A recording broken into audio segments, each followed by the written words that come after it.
আসসালামু আলাইকুম। আশা করি সবাই ভালো আছেন। আমরা সাম্বা সার্ভার কনফিগারেশন নিয়ে কাজ করছি এবং আমরা লাস্ট ভিডিওতে ওপেন অ্যাক্সেস সাম্বা সার্ভার কনফিগারেশন করেছি। তো এই ভিডিওতে আমরা ইউজার ডিফাইন অ্যাক্সেস সাম্বা সার্ভার কনফিগারেশন করব। তো আমরা সরাসরি মেশিনে চলে যাই, আমাদের রেড হ্যাট এন্টারপ্রাইজ লিনাক্স 7 মেশিনে। তো আমি আজকে প্রথম থেকেই করব। আমাদের আরপিএম প্যাকেজ লাগবে তিনটা, সাম্বা, সাম্বা ক্লায়েন্ট এবং সাম্বা কমন নামে, যেখানে আমাদের সার্ভিস নেম হবে এসএমবি এবং এনএমবি এবং কনফিগারেশন ফাইল samba.config। তো আমরা লাস্ট ভিডিওতে কিন্তু এগুলো আসলে সেট আপ করে ফেলছিলাম। ওপেন অ্যাক্সেস এবং ইউজার ডিফাইন অ্যাক্সেস দুই রকমের আমরা অ্যাক্সেস দিতে পারি, এবং আমরা এখানে লোকেশনটা ইচ্ছা মতো দিতে পারি। লাস্ট ভিডিওতে আমরা শুধুমাত্র দিয়েছিলাম যে রুট এসএমবি, আজকে আমরা তৈরি করব এসএমবি ইউজার। তো আমি আজকে নতুন একটা মেশিন নিয়েছি, আগে মেশিনের মধ্যে ছিল আমাদের কনফিগারেশন করা ছিল, এই জন্য আমি একটা নতুন মেশিন নিয়ে নিয়েছি। তো আমরা স্টার্ট করি। তো আমি আসলে এখানে সাম্বা যে আমাদের ইনস্টলেশনটা ওটা আমি আগেই করে রেখেছি। তো আমি আবার একবার করি, ইয়াম লিস্ট আমি আপডেট দিয়ে নিব ফার্স্টে একবার, যেটা আমাদের সবসময় দরকার। দেন আমরা এখানে সাম্বা যে আমাদের সার্ভিসগুলো ওইগুলোকে সেট আপ দিব। তো আমি সেট আপ দিয়ে রাখছি যেন আমরা একটু তাড়াতাড়ি কাজটা করতে পারি। এন্টার দিব। আমি অলরেডি এখানে সেট আপগুলো করে রাখছি। এখানে দেখা যাচ্ছে যে সাম্বা 4.10.4 এবং সাম্বা ক্লায়েন্ট এবং সাম্বা কমন সবগুলো আমাদের লেটেস্ট ভার্সন অলরেডি এখানে সেট আপ করা আছে। তো আমরা এখন নেক্সট কাজে যাব। আমাদের একটা লোকেশন তৈরি করতে হবে। এর আগে আমরা একটু সাম্বা যেই আমাদের সার্ভিসটা আছে ওইগুলো একটু স্টার্ট করে আসি। তো system CTL start SMB. SMB হলো আমাদের সাম্বার যেই সার্ভিসটা ওটার নাম, এসএমবি এবং এনএমবি। তো স্টার্ট এসএমবি এবং স্টার্ট এনএমবি, তো আমাদের দুইটাই করতে হবে, স্টার্ট এসএমবি এবং এনএমবি। এবং আমরা চাই যে সবসময় যেন এটা বুট হওয়ার সময় এটা যেন লোড হয়ে যায় বুট লোডের মধ্যে। তো এনেবল করা মানে হলো আমরা চাই যে যখনই আমাদের সার্ভারটা স্টার্ট হবে তখনই যেন এটা স্টার্ট হয়ে যায়, আমাদের বারবার যেন ম্যানুয়ালি স্টার্ট করতে না হয়। তো এরকমভাবে এসএমবি এবং এনএমবি দুইটাকে আমরা স্টার্ট করে দিব। তো আমাদের ফার্স্ট কাজ শেষ। সেকেন্ড কাজ হবে আমরা ফায়ারওয়াল এটাকে লিঙ্ক করা। তো ফায়ারওয়ালে আমাদের এটা অ্যাক্সেস দেওয়া, পারমিশন দেওয়া। Firewall CMD permanent.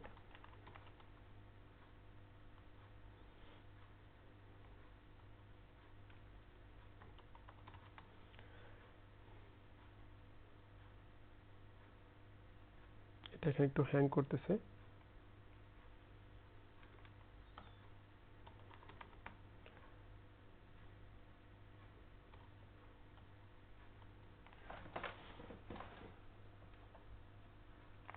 আমরা একটু কেটে নিই।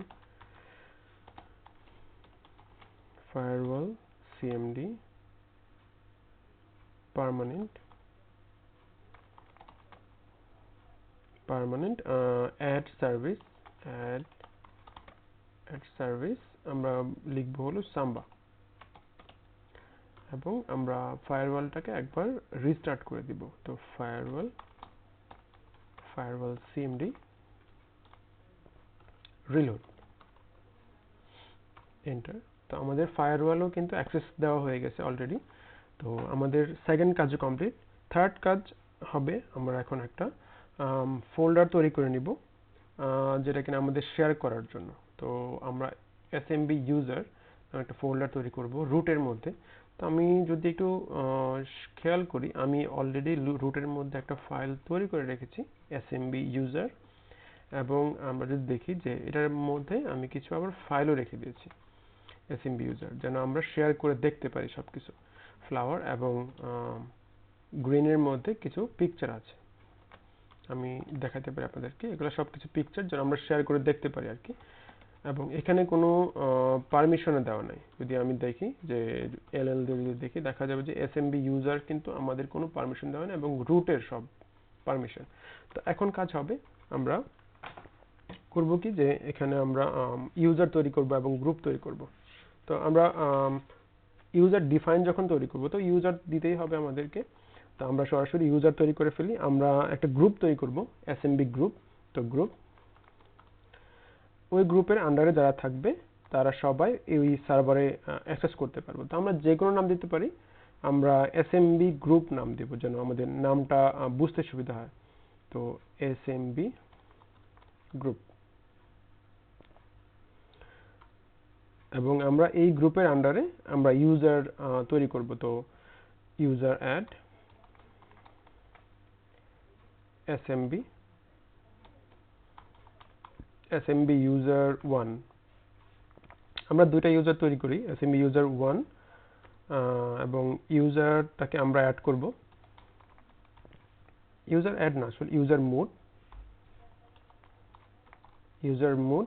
আমরা এখানে দিব হলো এসএমবি গ্রুপ,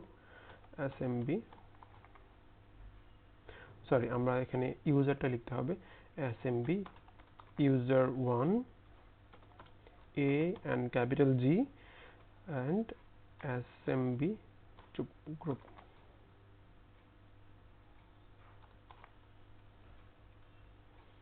SMB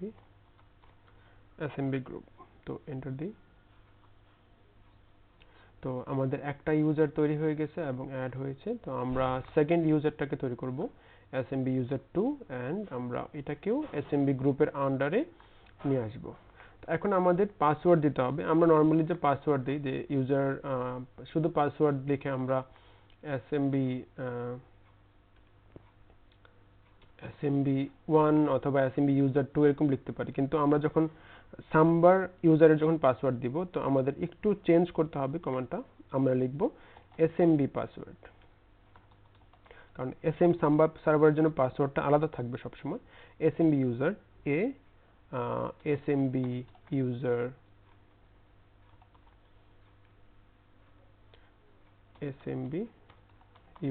1। তো ইউজার 1 এর জন্য একটা পাসওয়ার্ড দিব আমরা, নিউ SMB পাসওয়ার্ড। তো ইচ্ছা মতো পাসওয়ার্ড দিতে পারি, SMB 1 2 3 4 5, SMB 1 2 3 4 5। SMB 1 এর জন্য হলো, SMB 2 এর জন্য দিব SMB 09876, SMB 09876। তো আমরা দুইটা ইউজারের পাসওয়ার্ড দিয়ে দিলাম। একটু খেয়াল রাখতে হবে, এখানে কিন্তু SMB পাসওয়ার্ড দিতে হবে। শুধু পাসওয়ার্ড দিলে কিন্তু SMB তে কাজ করবে না। তো এরকম মাঝে মধ্যে প্রবলেম হয়, দেখা যায় সবকিছু ঠিক আছে কিন্তু SMB পাসওয়ার্ডটা না দিয়ে আমরা শুধু পাসওয়ার্ড দিয়ে দিয়েছি, এই জন্য সাম্বা সার্ভারে কাজ করতেছে না। এটা আমারও নিজেরও হয়েছিল প্রথম। তো একটু খেয়াল রাখবেন আপনারা। তো এখন আমাদের কাজ হবে কি, যে আমরা যে ডিরেক্টরিটা তৈরি করেছি ওই ডিরেক্টরির মধ্যে আমাদের সবগুলো অ্যাক্সেস দিয়ে দেওয়া। তো আমরা তো ফাইল তৈরি করে ফেলেছি, আমরা এখন শেয়ার দিব। তো chmod রিকারসিভ, কারণ এখানে আমরা কিছু ফাইল ফোল্ডার রেখে দিব 0770। আমরা রেস্ট্রিক্টেড ইউজার করব, তাই আমরা এখানে 0 দিয়ে দিলাম। আমরা ওনার এবং গ্রুপ দুজনকেই ফুল পারমিশন দিচ্ছি, এবং যে পাবলিক ইউজার আদারকে আমরা কাউকে অ্যাক্সেস দিব না। তো এটা হবে SMB ইউজারের জন্য। এন্টার। chown ও রিকারসিভ, এবং এটার ইউজার এটার যে ওনার রুট হবে, বাট গ্রুপ হবে SMB গ্রুপ, এবং এটা হবে SMB ইউজার। তো আমরা এতটুকুতে এন্টার দিয়ে দিব। আচ্ছা, আমাদের ফুল অ্যাক্সেস দেওয়া কমপ্লিট। তো আমরা এখন করব কি, আমাদের যে কনফিগারেশন কমান্ড ওইখানে চলে যাব। সিডি দরকার নেই, আমরা সরাসরি চলে যাই। আমরা vim লিখে ফেলবো, etc samba smb.conf, এন্টার। তো এখানে আমরা অনেক কিছু দেখতেছি, আমাদের যা কিছু আছে সব কিছুই ঠিক থাকবে, কোনো চেঞ্জ নাই। আমরা এখানে ওয়ার্কস গ্রুপ যেটা আছে, ওয়ার্ক গ্রুপ আমরা এখানে দিয়ে দিব আমাদের যেই যে ডোমেনের আন্ডারে চলতেছে ওটা। তো আমি আমার নেটওয়ার্কে যে ডোমেনটা চলতেছে এটা ওয়ার্ক গ্রুপই নর্মালি যেটা থাকে। তো ওয়ার্ক গ্রুপ লিখে ফেলবো, ওয়ার্ক গ্রুপ যেরকম থাকবে এটা। তো অনেকের ডোমেইন চেঞ্জ থাকে, ওই অনুযায়ী আমরা এখানে দিব। আমরা এখানে নতুন একটা নিউ একটা স্ক্রিপ্ট লিখে নিব। তো আমি এখানে কমেন্ট সেকশনে লিখে দিই, এটা হলো নিউ স্ক্রিপ্ট, নিউ লাইন, এবং আমরা এখানে লিখব কি আমরা যে ইউজার অ্যাক্সেস তৈরি করব ওটার জন্য। তো আমি এখানে এসএমবি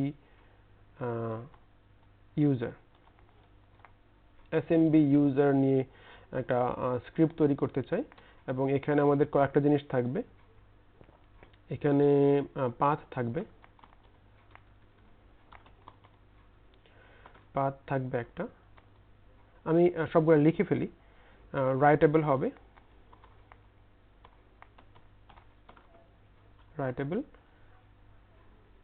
স্পেলিং মিস্টেক হওয়া যাবে না। ব্রাউজেবল হবে,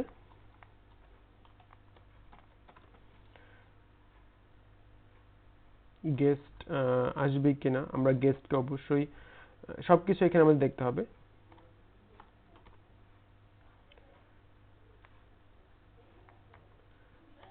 UEST ওকে ইকুয়ালস টু, আমরা জাস্ট এখানে লিখে নিতেছি যে আমরা কি কি জিনিস এখানে ইউজ করব। তো ক্রিয়েট মোড আমরা লিখে ফেললাম। দেন আমাদের ডিরেক্টরি মোড, আমরা কিন্তু যখন আমাদের ওপেন অ্যাক্সেস তৈরি করেছিলাম তখন কিন্তু এগুলো লিখতে হয়েছিল আমাদের। তো সেম এবং এখানে এক্সট্রা একটা জিনিস লাগবে, এটা হলো ভ্যালিড ইউজার কারা হবে। তো ভ্যালিড ইউজার্স আমরা এখানে লিখে ফেলবো। তো আমি ফার্স্ট থেকে আসি, আমাদের রুট হবে, রুট থেকে এসএমবি ইউজার, এটা রাইটেবল হবে কিনা, ইয়েস অবশ্যই রাইটেবল হবে। এটা ব্রাউজেবল হবে কিনা, ইয়েস এটা ব্রাউজেবল হবে, কিন্তু গেস্টকে আমরা কোনো পারমিশন দিব না, তো এটা নো হবে।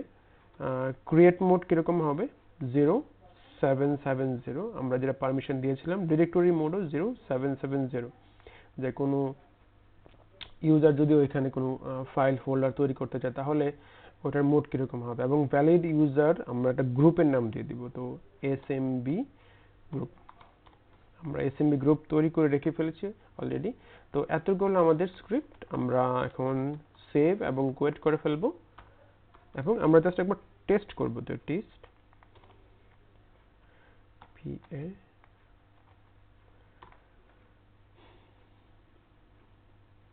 আমাদের ফাইল ওকে আছে, কোনো সমস্যা নেই আপাতত। আমরা একবার চেক করি, আমরা একবার রিস্টার্ট করতে হবে, সিস্টেম ctl রিস্টার্ট smb এবং সিস্টেম ctl রিস্টার্ট nmb। তো এতটুকু যদি হয়ে যায় আমরা একবার টেস্ট করব, আমরা একবার টেস্ট করি দেখি। আমরা জাস্ট রানে যাব, আমার যে ফাইল সার্ভার, সরি ব্যাকস্ল্যাশ দিব সবসময়, ব্যাকস্ল্যাশ দিয়ে কাজ করতে হবে। 192.168.10.10 এন্টার দিই, দেখি কি বলে। ইউজার অবশ্যই চাইতেছে, দেখি ইউজার দিয়ে দিই, smb user 1, এবং পাসওয়ার্ড দেই এখানে, পাসওয়ার্ড হলো smb12345। সরি আসে নাই, একটু চেক করে নিই।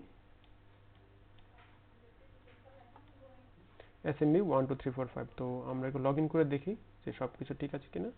হ্যাঁ, smb ইউজার এবং smb user 1 দুইটাই আছে। তো আমরা smb ইউজার, সরি এটা এখানে ঢুকবো, smb ইউজার না, smb ইউজারে তো ঢুকবে না, আমরা smb ইউজারে শুধু smb ইউজারে ঢুকবে। এবং এখানে কিন্তু অ্যাক্সেস ডিনাই দেখাচ্ছে। তো আমরা একটু সলভ করে আসি এটা কেন অ্যাক্সেস ডিনাই দেখাচ্ছে। আমরা যদি একটু দেখি যে আমাদের SLinuxে কোনো প্রবলেম আছে কিনা। তো গেট enforce এনফোর্সিং করছে, তো আমরা একটু টেম্পোরারি দেখে কাজ করি কিনা। সেট এনফোর্স 0 দিয়ে, এবং এগেইন আমরা একবার রিস্টার্ট করব আমাদের সার্ভার দুইটাকে। আমি এখান থেকে বের হয়ে যাই, রিস্টার্ট এসএমবি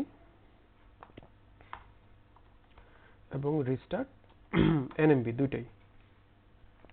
আমি আবার একটু অ্যাক্সেস করতে চাই এসএমবি ইউজার। আমাদের কিন্তু আসলে লগইন করা ছিল, এজন্য এখানে লগইন চাচ্ছে না। তো আমরা ফাইল এবং অন্য কিছু দিয়ে যে কোনো সময় আমরা অ্যাক্সেস করতে পারবো। তো এটা হলো আমাদের অ্যাক্সেস ডিফাইন, আমাদের যে সাম্বা সার্ভার বলি ওইটা। ইউজার ওয়ানে ঢুকবে না, কারণ আমরা ইউজার ওয়ানের মধ্যে আমরা দেই নাই, কোনো অ্যাক্সেস দেই না, এবং কোনো কিছু তৈরি করতে পারবে কিনা ওইটা দেই নাই। এটা হলো আমাদের ইউজার ডিফাইন সাম্বা সার্ভার কনফিগারেশন। তো একটু প্র্যাকটিস করতে হবে, এবং যদি কোনো প্রবলেম হয়, আমরা যদি আমাদের যে এসএলএনএক্স যে প্রবলেমটা, আমাদের কিন্তু সিস্টেমটা যখন রিস্টার্ট হবে তখন কিন্তু আবার এটা অ্যাক্সেস করতে দিবে না। তো প্রবলেমটাকে সলভ করার জন্য আমরা একটা পার্মানেন্ট সলিউশন করতে পারি, আমরা এসএলএনএক্সটাকে এনফোর্সিং করে দিতে পারি, সরি প্রিমিসিভ করে দিতে পারি। তো ভিআইএম ইটিসি এসএলএনএক্স কনফিগারেশন, তো এখান থেকে আমরা এনফোর্সিং না দিয়ে আমরা এখানে প্রিমিসিভ বলতে পারি। তো আমরা এখানে প্রিমিসিভ বলে দিই, জাস্ট কপি করে পেস্ট করে দিব।